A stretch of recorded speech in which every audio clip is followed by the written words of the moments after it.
မင်္ဂလာပါရှင်ဒါမိသားစုခရီးတူလေးဒလတရာကြီးကိုဖြတ်ပြီးတော့တွန်တေးဒလမျိုးကနေပြီးတော့ဖြတ်ပြီးတော့တွန်တေးမှာရှိတဲ့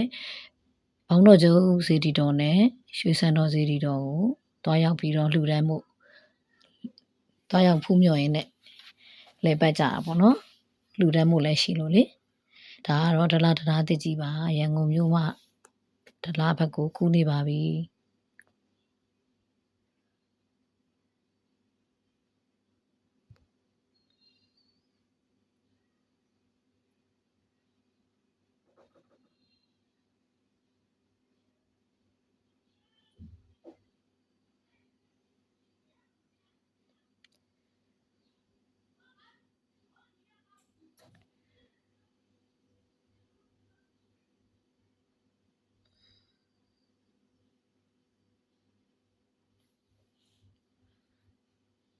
တွန်တေးမှာရှိတဲ့ဘောင်းတော်ကျုပ်စေတီတော်မြတ်တတဌာနစေတီတော်မြတ်မှာတွားရောက်ပြီးတော့လှူဒန်းပါမယ်ဖုံဖုံကိုလည်းဝတ္ထုငွေကပ်မယ်အဲ့မှာမွေးထားတဲ့ခွေးလေးတွေကိုလည်းပေါင်မှုတ်သွားလှူမှာပါ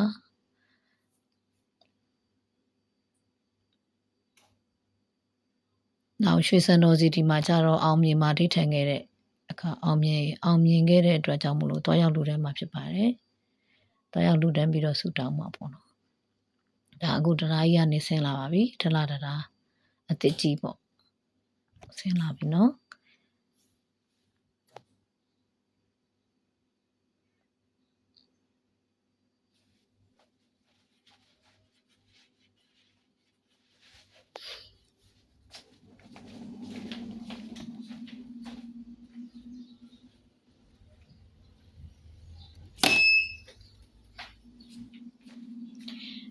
အခုဒါဒလားဘက်ကိုရောက်ပါပြီဒလားမျိုးပါ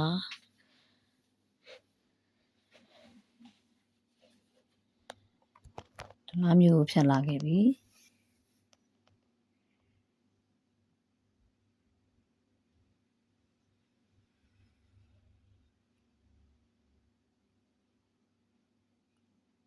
ဒါပြုတ်ဝလေးကြီးရွာကိုဖြတ်ပြီးရင်တွန်တေးကိုရောက်ပါပြီနော်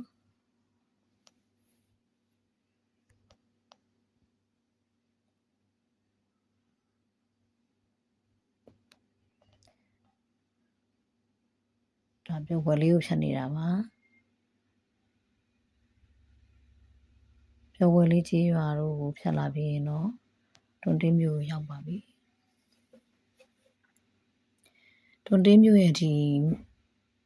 အဝေး highway ပေါ့နော်ဒီအဝင်လိုင်း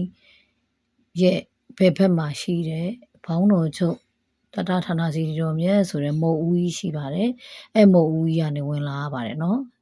ကင်မရာရိုက်လိုက်တာလွတ်သွားလို့အဲ့ဒီမုတ်ဦးကြီးကနေဝင်လာတဲ့အချိန်မှာဒီလမ်းလေးကိုနည်းငယ်မြောက်ဝင်လာရင်ဒီလမ်းလေးကိုရောက်လာပါပြီဒီလမ်းမကြီးကနေပြီးတော့ဘောင်းတော်ချုပ်စီတီတော်မြတ်ကိုဝင်လာတဲ့ဝင်းကြီးပါအကျယ်ကြီးပဲနော်မုတ်ဦးဘွားမှဒီဘောင်းတော်မြတ်စီတီတော်စီသူနည်းငယ်ဝင်ရပါတယ်ဒီတစ်ပင်လေးတွေလမ်းဘေးမှာရှက်နေတာလေးရတယ်ဓာတ်ပုံဆင်းရိုက်မယ်ဆိုရင်လှပါတယ်နော်လမ်းဘေးဝဲရမှာတစ်ပင်လေးတွေစီတန်းနေလို့ဒါဓာတ်ပုံရရင်လှတဲ့ပုံစံမျိုးလေးရောက်ခံနေပါပြီ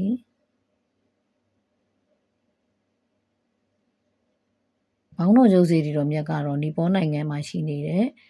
ဗုဒ္ဓဂယာနီပေါနိုင်ငံမှာရှိနေတဲ့တတဌာနအတိုင်းပဲပေါ့နော်ဗုဒ္ဓဂယာကတတဌာနအတိုင်းပဲသူကဒီဘောင်းတော်ကျုပ်ဆရာတော်မူလဘောင်းတော်ကျုပ်ဆရာတော်ဘုရားကြီးရှိစဉ်ကတည်းကဒီလိုပေါ့နော်တီထားကိုကွယ်ခဲ့တာဖြစ်ပါတယ်ဒီဟာဘောင်းတော်ကျုပ်စီတီတော်မြတ်တတဌာနစီတီတော်မြတ်အစ်စ်ကြီးဖြစ်ပါတယ်ဘောင်းတော်ကျုပ်စီတီတော်အဟောင်းကလည်းတက်တနေရာမှာရှိပါတယ်နော်ဒါကအစ်စ်ပါဒါနီပေါနိုင်ငံဗုဒ္ဓဂယာရဲ့တတဌာနပုံစံအတိုင်းပဲခုနှစ်ဌာနကိုဒီနေရာမှာအကုန်လုံးတည်ထားကိုကွယ်ထားတာပါ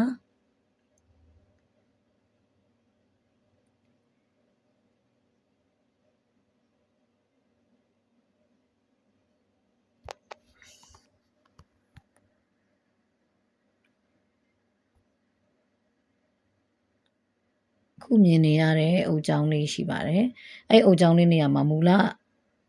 ဘောင်းတော်ကျုပ်ဆရာတော်ဘုရားကြီးရှိစဉ်တော့တဲချောင်းလေးပါအဲ့တဲချောင်းလေးကိုအခုမရွှေ့ထားပြီးတော့ဒီဘုရားရဲ့ဘယ်ဘက်ချမ်းမှာအခုသတင်းသုံးနေတဲ့ကိုတော်တွေရှိပါတယ်ကျောင်းနိုင်ဖုံဖုံတို့ပေါ့နော်သတင်းသုံးနေပါတယ်ဒီအခုဒီတဲလေးပေါ့နော်ဒီတဲလေးမှာသတင်းသုံးနေပါတယ်အဲ့ဒီတဲလေးကလည်းအလူရှင်ရှိပါတယ်တဲ့ဆောက်လုပ်တော့မှာပါနော်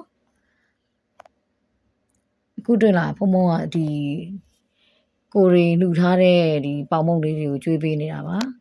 ကျွေးပေးပြီးလို့ရှိရင်တော့အကုန်မကျွေးဘူးနေဖို့ညစာညကြရင်တစ်ခါကျွေးဖို့ခြံထားပါတယ်တဲ့ဒကမာကြီးတဲ့တခါတည်းကျွေးလို့ရှိရင်တော့တခါတည်းသူတို့ကကြိုက်တက်လောက်ကျွေးစားနိုင်ပါတယ်တဲ့အဲ့ဒါရှင်းပြနေတာပါဒါမိမိတို့မိသားစုလှူထားတဲ့ပေါင်မုံလေးတွေကိုကျွေးပေးနေတာ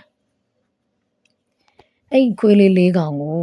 လိုက်ထရက်ကားကြီးနဲ့လာတင်ပြီးတော့တဲ့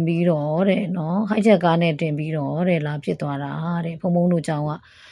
ကတက်လွတ်ပြန်ဝင်ဖြစ်တဲ့အတွက်ကြောင့်မို့လို့တက်လွတ်ပဲစားတဲ့အတွက်ဒီခွေးလေးတွေကတက်လွတ်ပဲစားရရတယ်တဲ့ဖုံဖုံကသူ့ခွေးတွေကိုအရန်တနာတာဖုံကြီးတို့ကစားနိုင်တယ်တဲ့သူတို့ပဲတနာတာညမ်းနေပဲဆိုလို့ရှိရင်သူတို့ကထမင်းမစားရတော့ဒီဖုံဖုံတွေဆုံးမစားတယ်လို့မျိုးဒီခွေးတွေကလည်းထမင်းမစားရတော့ဖုံဖုံကခွေးတွေကိုတအားတနာတာ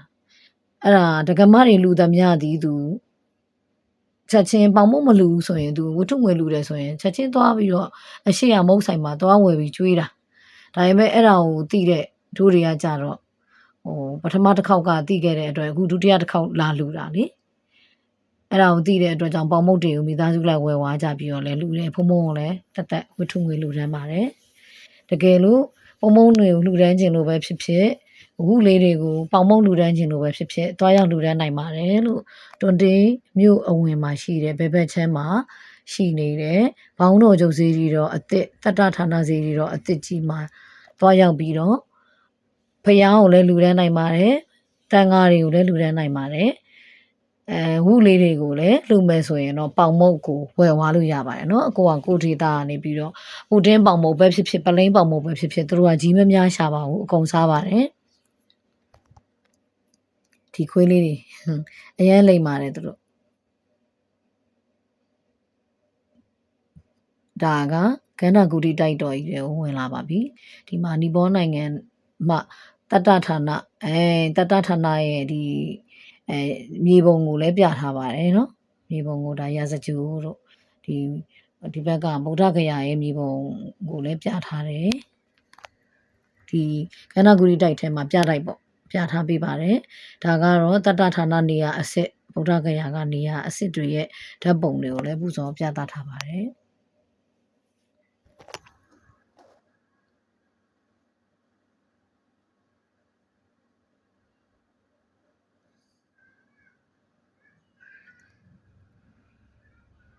ထိုတတဌာန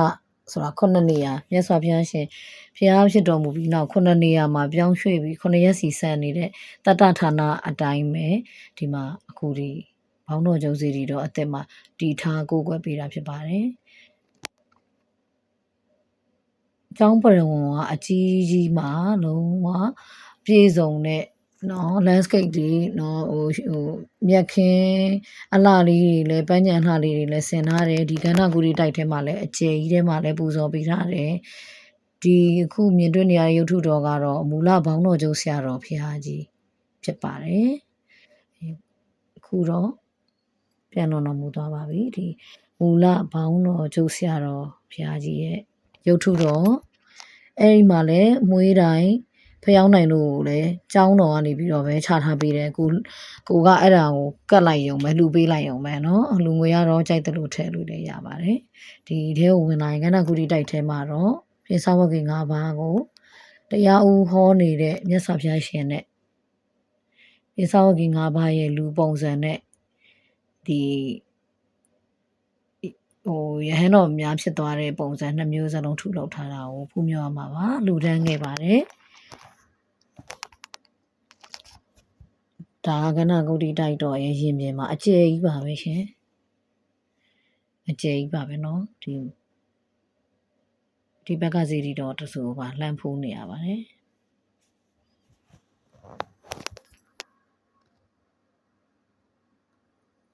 ဒီမှာဝူလေးတွေကတော့အဲ့ဝူလေးကောင်ကတော့သူတို့ကြောင်းလို့သူတို့ရာလို့ပဲသူတို့နေကြတယ်